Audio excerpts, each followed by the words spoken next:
আমাদের এই পশ্চিমবঙ্গের অনেক নেতা মন্ত্রী এমএলএ এমপিরা রয়েছেন, তারাও আজ একটা বাক্য খরচ করেনি পণ্ডিত রঘুনাথ মুর্মুকে এইভাবে অপমান করার জন্য। এবং তারাই আবার বিভিন্ন সময়ে বিভিন্ন জায়গায় বলে থাকেন যে আমরা আদিবাসী দরদি, আমরা আদিবাসীদের নিয়ে অনেক কাজ করছি, আমরা আদিবাসীদের অন্যায়ের অত্যাচারের বিরুদ্ধে কাজ করছি। তাহলে আজকে কোথায় গেল সেই আদিবাসী দরদি, আদিবাসী প্রেমী নেতা মন্ত্রী এমএলএ এমপিরা? তারা কি আজ এই ঘটনাটা কি না দেখার ভান করে ঘরে চুপ করে রয়েছেন?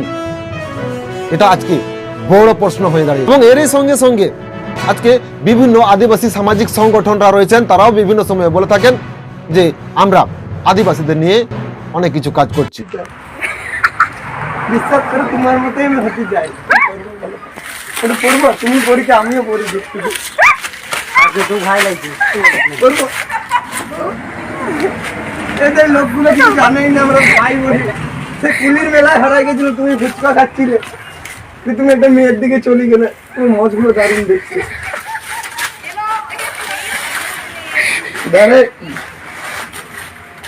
না আমি তোমাকে দিচ্ছি, আমার দাদা বলি।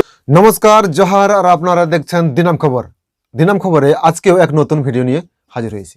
তো আজকে এই স্বাধীন ভারতে, পরাধীন থেকে স্বাধীন ভারতে আমরা সবাই রয়েছি, কিন্তু স্বাধীন ভারতে থাকা সত্ত্বেও আজকে ভাবতে অবাক লাগে, আজকে স্বাধীন ভারতবর্ষে আমাদের এই সমাজে কিছু কিছু লোক আছে যারা জানোয়ারের মতন কাজ করে।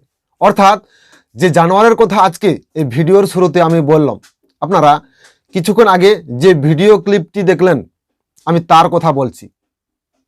হ্যাঁ, আমি তার কথা বলছি, কেননা বিভিন্ন সময়ে বিভিন্ন বুদ্ধিজীবীরা বলে থাকেন যে আদিবাসীরা অশিক্ষিত,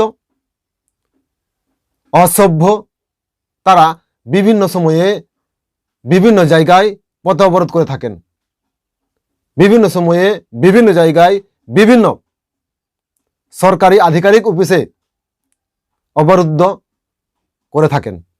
কিন্তু যে সমস্ত বুদ্ধিজীবীরা আজকে এইভাবে আদিবাসীদের উপর বিভিন্ন তকমা লাগিয়ে বিভিন্ন গালিগালাজ করেছেন, আমি তাদের উদ্দেশ্যে বলতে চাই যে আজকে এই ভিডিওর শুরুতে যে চিত্রটা আপনারা দেখলেন, তিনি তাহলে আজ কোন জাতির মানুষ? এবং তিনি আজ যেভাবে একটা মনীষী, অর্থাৎ একটা মনীষীর মূর্তির সঙ্গে ব্যবহার করেছেন, তাহলে তিনি কি আদৌ শিক্ষিত? তিনি কি আদৌ অসভ্য নয়? এটাই আজকে বড় প্রশ্ন হয়ে দাঁড়িয়েছে। অর্থাৎ এই ভিডিওর শুরুতে আমরা আজকে যে মনীষীর মূর্তিটি দেখলাম, তিনি আর কেউ নয়, তিনি হলেন সাঁওতালি ভাষা অলচিকি লিপির স্রষ্টা পণ্ডিত রঘুনাথ মুর্মু। হ্যাঁ, তিনি হলেন পণ্ডিত রঘুনাথ মুর্মু। এবং এই পণ্ডিত রঘুনাথ মুর্মুকে কিছু জন অপমান করেছে, এবং কিভাবে কেমন তাকে অপমান করা হয়েছে এটা আপনারা ভিডিওর শুরুতে দেখলেন। আর এই ঘটনাটি ঘটেছে আমাদের এই বাংলা, অর্থাৎ পশ্চিমবঙ্গের বাঁকুড়া জেলার পি মোড়ে, যেখানে পণ্ডিত রঘুনাথ মুর্মু স্মৃতি মহাবিদ্যালয় রয়েছে। এবং সেই মহাবিদ্যালয়ে যেহেতু সাঁওতালি ভাষা অলচিকি লিপির স্রষ্টা পণ্ডিত রঘুনাথ মুর্মুর নামে পি মোড় কলেজটি করা হয়েছে, এবং সেখানে আজকে পণ্ডিত রঘুনাথ মুর্মুর মূর্তি স্থাপন করা হয়েছে।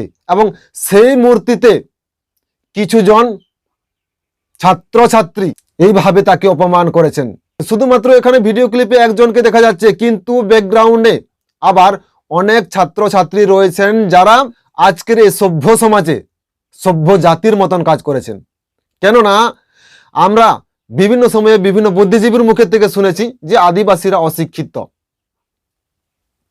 অসভ্য। তাহলে আজকে যে জাতির ছাত্রছাত্রীরা পণ্ডিত রঘুনাথ মুর্মুর সঙ্গে এইভাবে অত্যাচার বা এরকম ব্যবহার করেছেন, তারা কি আদৌ শিক্ষিত সমাজের ছাত্রছাত্রী? তারা কি আদৌ সভ্য সমাজের ছাত্রছাত্রী? এখান থেকে আজকে বড় প্রশ্ন হয়ে দাঁড়িয়েছে।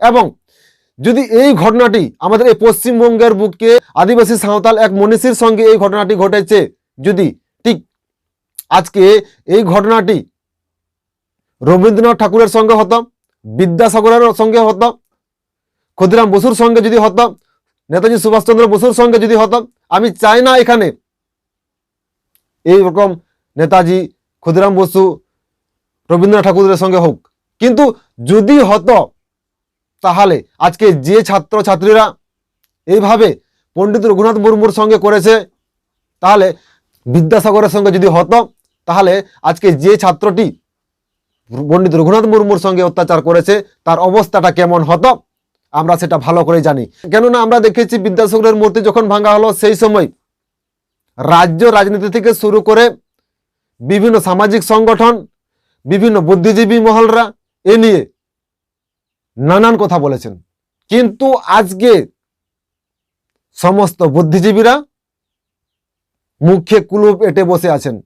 কেননা এই ঘটনাটি শুধু নতুন নয়, আজকে আদিবাসীদের মনীষী অর্থাৎ পণ্ডিত রঘুনাথ মুর্মুর সঙ্গে যে ঘটনাটি ঘটেছে এটি নতুন নয়, এর আগে অনেক ঘটনা ঘটেছে। সিধু কানুর সঙ্গে ঘটনা ঘটেছে, বিরসা মুন্ডার সঙ্গে ঘটনা ঘটেছে, তিলকা মাঝির সঙ্গে ঘটনা ঘটেছে, বি.আর. আম্বেদকরের সঙ্গে এরকম ঘটনা ঘটেছে। বিভিন্ন সময়ে বিভিন্ন জায়গায় আমরা এরকম ভাবে দেখেছি, কিন্তু বিরসা মুন্ডার নাম করে যে এক শিকারীর ছবিতে যখন মাল্যদান করা হয়, সেই সময় বিভিন্ন রাজনৈতিকের নেতা মন্ত্রী, এমএলএ, এমপিরা বিভিন্ন জায়গায় বিভিন্ন সময়ে তারা মুখ খুলেছেন এবং এ নিয়ে অনেক কিছু তারা বলেছেন।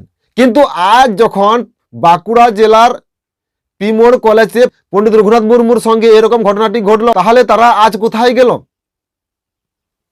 তারা আজ মুখে কুলুপ এঁটে ঘরে বসে আছেন কেন? এ নিয়ে প্রশাসনকে তারা কেন সঠিক পদক্ষেপ নিতে নির্দেশ দেননি? এবং তার সঙ্গে সঙ্গে ভাবতে অবাক লাগে, আমাদের এই পশ্চিমবঙ্গে অনেক নেতা, মন্ত্রী, এমএলএ, এমপিরা রয়েছেন, তারাও আজ একটা বাক্য খরচ করেনি পণ্ডিত রঘুনাথ মুর্মুকে এইভাবে অপমান করার জন্য। এবং তারাই আবার বিভিন্ন সময়ে বিভিন্ন জায়গায় বলে থাকেন যে আমরা আদিবাসী দরদি, আমরা আদিবাসীদের নিয়ে অনেক কাজ করছি, আমরা আদিবাসীদের অন্যায়ের অত্যাচারের বিরুদ্ধে কাজ করছি। তাহলে আজকে কোথায় গেল সেই আদিবাসী দরদি, আদিবাসী প্রেমী নেতা, মন্ত্রী, এমএলএ, এমপিরা?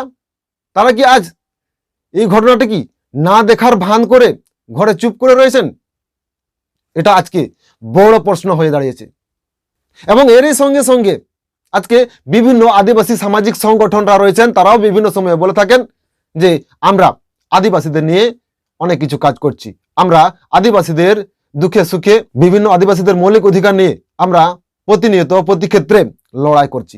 কিন্তু আজকে পণ্ডিত রঘুনাথ মুর্মুর সঙ্গে যেভাবে যে ঘটনাটি ঘটলো তা নিয়েও আপনারা কেন এখনো পর্যন্ত আইনি ব্যবস্থা গ্রহণ করেননি?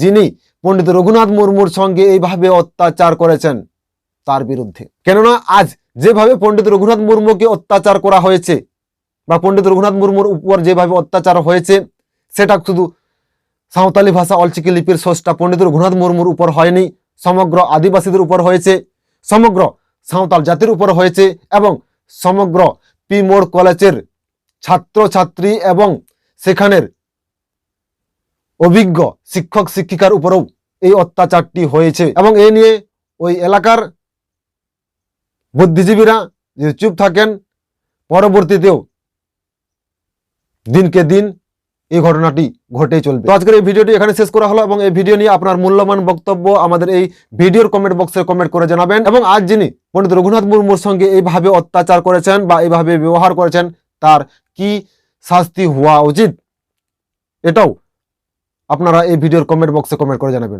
তো সবাই ভালো থাকবেন, সুস্থ থাকবেন। জোহার, নমস্কার।